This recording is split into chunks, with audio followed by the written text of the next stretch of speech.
रास लगैब कैसे फगवा बितैब बिना सजनवा के रंग के रास लगैब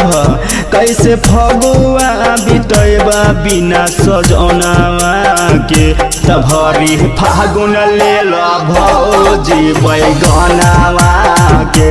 भरी फागुन मजा लेल भौजी बैगनवा के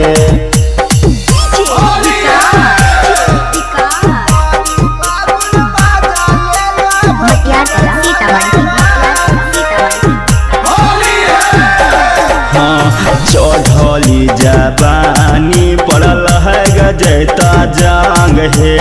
आसो के होलिया में देवरे से डाल रंग है हाँ चढ़ली जबानी पड़ल है गजता जंग है आसो के होलिया में देवरे से डाल रंग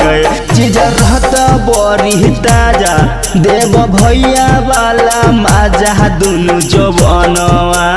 के चीज रहता बड़ी ताजा देव भैया वाला मजा दुनु जवानवा के भरी फागुन लेल भौजी बैगनवा के भरी फागुन मजा लेल भौजी बैगनवा के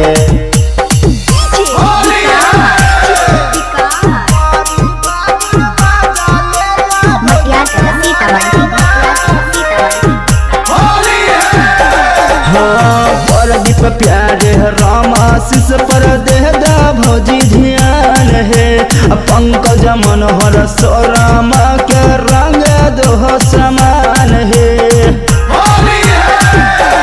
हाँ प्रदीप प्यारे राम आशीष पर दे दा भौजी ध्यान है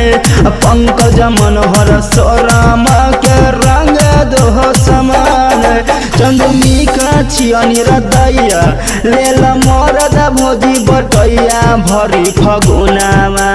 में चंदमी का छियनी रदैया लेल मरद भौजी बटैया भरी फगुनावा में भरी फागुन लेल भौजी बैगनवा के भरी फागुन मजा लेल भौजी बैगनवा के